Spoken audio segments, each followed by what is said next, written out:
Dicen que fue la mayor traidora de México, pero ¿y si en realidad fue una sobreviviente atrapada en una guerra que no eligió? La imagen de la Malinche ha sido utilizada durante siglos para señalar, juzgar y condenar, pero pocas veces se ha contado su verdadera historia. Malintzin, conocida después como la Malinche o Doña Marina, nació alrededor del año 1500 en el actual estado de Veracruz o posiblemente en las zonas fronterizas con Tabasco. Su origen exacto todavía genera debate entre los historiadores, pero lo que sí sabemos es que era parte de una familia noble indígena. Su destino pudo haber sido el de cualquier joven de linaje alto, casarse con otro miembro de la élite y servir como un vínculo político entre señoríos. Pero la vida le tenía preparado otro camino. En algún momento de su infancia, fue entregada o vendida como esclava a comerciantes mayas de la región del Golfo. Ahí comienza la primera gran injusticia de su vida, una niña de origen noble que termina reducida a mercancía humana, arrancada de su hogar y condenada a servir. Esa experiencia marcaría para siempre la forma en la que aprendería a sobrevivir en un mundo donde las decisiones nunca estaban en sus manos. El destino volvió a girar en 1519, cuando los españoles comandados por Hernán Cortés llegaron a las costas de Tabasco.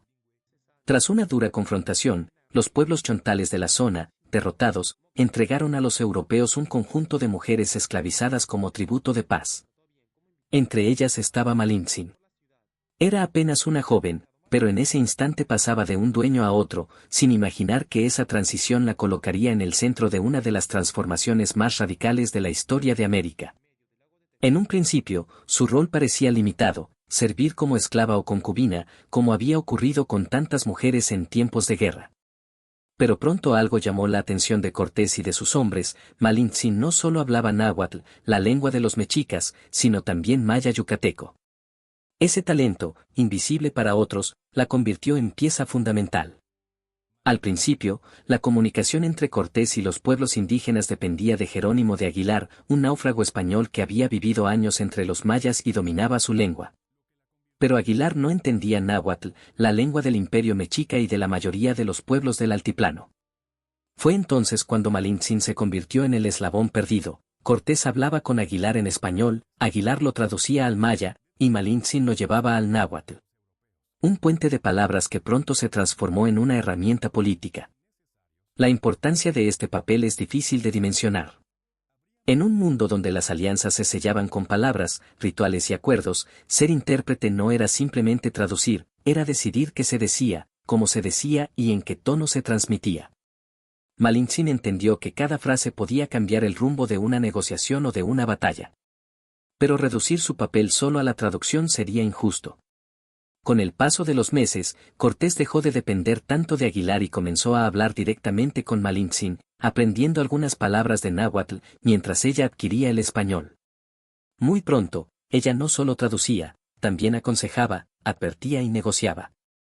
Su conocimiento del entramado político indígena era inmenso, y eso le permitió guiar a los europeos en un territorio que, sin ella, les hubiera resultado completamente hostil. Aquí es donde surge la primera gran pregunta: ¿fue ella quien facilitó la conquista, o simplemente alguien que, tras haber sido esclavizada, hizo lo necesario para sobrevivir? Porque hay que recordar que la joven Malintzin no eligió estar ahí, ni eligió servir a Cortés. Su mundo estaba lleno de riesgos. Si se resistía, podía perder la vida; si cooperaba, al menos ganaba cierta seguridad. Los pueblos mesoamericanos de la época no eran un bloque unido. Los mexicas habían impuesto un dominio militar y tributario que generaba tensiones y resentimientos en muchas regiones. Malintzin entendió esa fractura y supo cómo transmitirla a los españoles. Gracias a su mediación, Cortés logró alianzas cruciales con pueblos como los totonacas de Zempoala y, más tarde, con los tlaxcaltecas, enemigos acérrimos de los mexicas. Imagina por un momento el nivel de presión que soportaba una mujer indígena, joven, en medio de conquistadores ambiciosos y de pueblos divididos. Sabiendo que cualquier palabra mal dicha podía costarle la vida a ella y a miles de personas. No era simplemente la traductora de Cortés, era la voz que definía puentes y rompía muros. Y aquí surge otra pregunta inquietante: ¿cuánto de lo que hoy sabemos sobre las decisiones de Cortés estuvo filtrado por las palabras de Malintzin? ¿Cuánto poder tenía realmente sobre la narrativa que se estaba escribiendo en tiempo real? Lo cierto es que, con el tiempo, su posición se transformó. Ya no era solo una intérprete, era una consejera indispensable. Los mismos cronistas españoles, que rara vez daban protagonismo a mujeres indígenas, reconocieron su influencia. Cortés confiaba en ella no solo para hablar, sino para entender las intrigas del mundo mesoamericano. Sin embargo, mientras su figura crecía en importancia, también crecía la semilla de lo que siglos después sería el estigma de traidora. Porque al convertirse en la voz de los conquistadores, quedó marcada como la mujer que ayudó a destruir al imperio mexica. ¿Pero es justo cargar sobre ella la caída de un imperio entero? ¿O es más justo verla como una mujer en cautiverio, obligada a elegir entre obedecer o desaparecer? La historia oficial, escrita durante mucho tiempo desde la perspectiva colonial, no perdonó. Malintzin pasó de ser una mujer real, con miedos y estrategias de supervivencia, a un símbolo de deslealtad.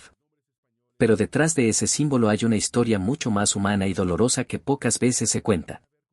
Cuando Malintzin fue entregada a los españoles, pocos imaginaron que esa joven de rostro sereno y mirada firme se convertiría en el eje de una de las campañas militares más sorprendentes de la historia. Ya no era solo una intérprete, era la voz entre dos mundos, la mujer que hablaba con imperios. A medida que los españoles avanzaban hacia el centro de México, la figura de Malintzin crecía. Cortés confiaba cada vez más en ella. Ya no era necesario el puente triple entre lenguas, él hablaba en español, y ella lo entendía. Y respondía. La comunicación se volvió directa, y con ella, también el poder. Muchos cronistas la describieron como inteligente, persuasiva y astuta. Su dominio del náhuatl no solo era lingüístico, entendía las formas de cortesía, los dobles sentidos, las metáforas del discurso mesoamericano. Mientras los conquistadores hablaban con amenazas y espadas, Malintzin hablaba con códigos, con símbolos, con respeto y a veces, con advertencias. Fue así como ayudó a negociar las primeras alianzas clave. Los totonacas en la costa y, más tarde, los tlaxcaltecas, enemigos jurados del imperio mexica, se convirtieron en aliados de Cortés. Pero no fue una tarea fácil. Ganarse la confianza de los pueblos indígenas requería más que promesas de libertad, requería a alguien que hablara su idioma, que entendiera sus miedos, sus rencores y sus esperanzas. Y ahí estaba Malintzin. Se dice que su participación fue decisiva en la embajada con Moctezuma. Desde el inicio, los mexicas desconfiaban de los extranjeros, pero también sentían una profunda presión religiosa y política. El regreso de Quetzalcóatl, los presagios, los terremotos, todo parecía anunciar el fin de un ciclo. Malintzin conocía esos temores y supo usarlos a favor de Cortés. Durante la llegada a Tenochtitlán, su papel fue más crucial que nunca. Entre regalos, banquetes y ceremonias, ella no solo traducía, leía el ambiente, explicaba los significados ocultos de cada gesto, advertía sobre las tensiones, aconsejaba sobre cuándo avanzar y cuándo esperar. Sin ella, los españoles hubieran sido como ciegos en una ciudad llena de símbolos. Pero entonces ocurrió lo inevitable, el choque entre dos mundos dejó de ser solo diplomático. La violencia estalló. Y ahí también estuvo Malintzin. En la tristemente célebre matanza del Templo Mayor, cuando los españoles asesinaron a nobles mexicas durante una ceremonia religiosa, la frágil paz colapsó. El pueblo se levantó. Los extranjeros quedaron sitiados. Comenzaba la llamada Noche Triste, y con ella, uno de los episodios más dramáticos de la conquista.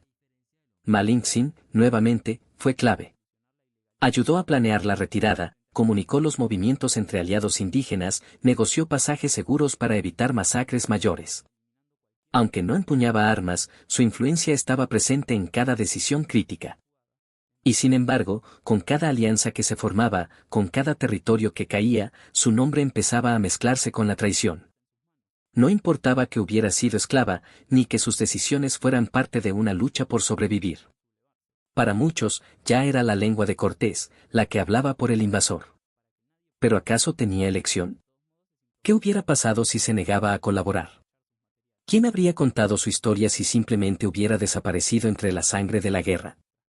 La realidad es que Malintzin no era conquistadora ni conquistada. Era algo mucho más incómodo para la historia oficial, una mujer con agencia, atrapada en un sistema que no la reconocía como protagonista, pero que no podía avanzar sin ella. Y mientras el imperio mexica comenzaba a desmoronarse, la voz de Malintzin seguía presente. No solo traducía el fin de una era, también estaba sembrando el inicio de algo completamente nuevo. Cuando Tenochtitlán cayó en 1521, el mundo que había conocido Malintzin ya no existía. El imperio mexica estaba destruido, miles de personas habían muerto y los españoles levantaban sobre las ruinas una nueva ciudad, la capital de la Nueva España. ¿Y Malintzin? ¿Qué pasó con ella cuando terminó la guerra?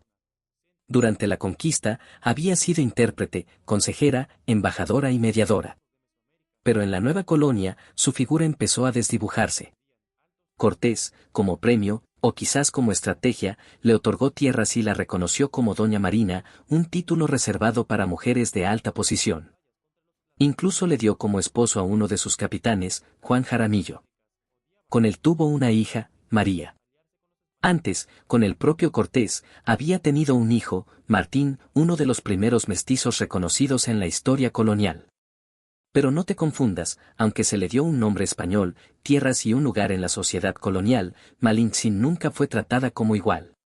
Era útil mientras hablaba por ellos, mientras traducía, mientras facilitaba. Cuando ya no fue necesaria, pasó a segundo plano. Como tantas mujeres indígenas, fue silenciada por la historia oficial. Murió joven, probablemente antes de los 30 años. Algunas fuentes la mencionan por última vez en 1529. Después, el silencio. Pero su historia no terminó ahí. De hecho, ahí empezó su segunda vida, la del mito. Con el paso del tiempo, Malintzin dejó de ser vista como una mujer real. Se convirtió en símbolo. Para unos, fue la traidora suprema, la que entregó a su pueblo al invasor. Para otros, fue la madre del mestizaje, la primera en unir dos mundos. Ambas versiones tienen algo de verdad y mucho de injusticia. Porque acusarla de traición es ignorar que ella no eligió ese destino. Fue vendida siendo niña. Sobrevivió como pudo en un sistema brutal. Hizo lo necesario para no morir, y en el proceso, se volvió indispensable. Y decir que fue simplemente la madre del mestizaje también la reduce. Malintzin no fue un puente pasivo, fue una mujer con inteligencia política, que actuó en un mundo que no estaba hecho para mujeres como ella. Su historia no cabe en etiquetas cómodas. El término malinchista, usado en México para referirse a quienes desprecian lo propio y admiran lo extranjero, es una muestra del castigo histórico que se le impuso. La convirtieron en una advertencia, en una figura que debía dar vergüenza. Pero tal vez, es hora de mirar de nuevo. No como símbolo, sino como persona. Malintzin fue una joven indígena noble, esclavizada, usada por todos los poderes que la rodearon, y aún así, dejó una huella que siglos después seguimos discutiendo. Fue una figura incómoda, poderosa, compleja. No traicionó a su pueblo. Fue su voz cuando nadie más quería escucharla. Y aunque su historia fue manipulada por cronistas, conquistadores y políticos, su verdadero legado sigue vivo, el de una mujer que, contra todo, supo sobrevivir entre imperios. Quizás no podamos cambiar el pasado, pero sí podemos decidir cómo contamos su historia. Y tal vez, solo tal vez, sea hora de dejar de llamarla traidora y empezar a llamarla por su verdadero nombre, Malintzin.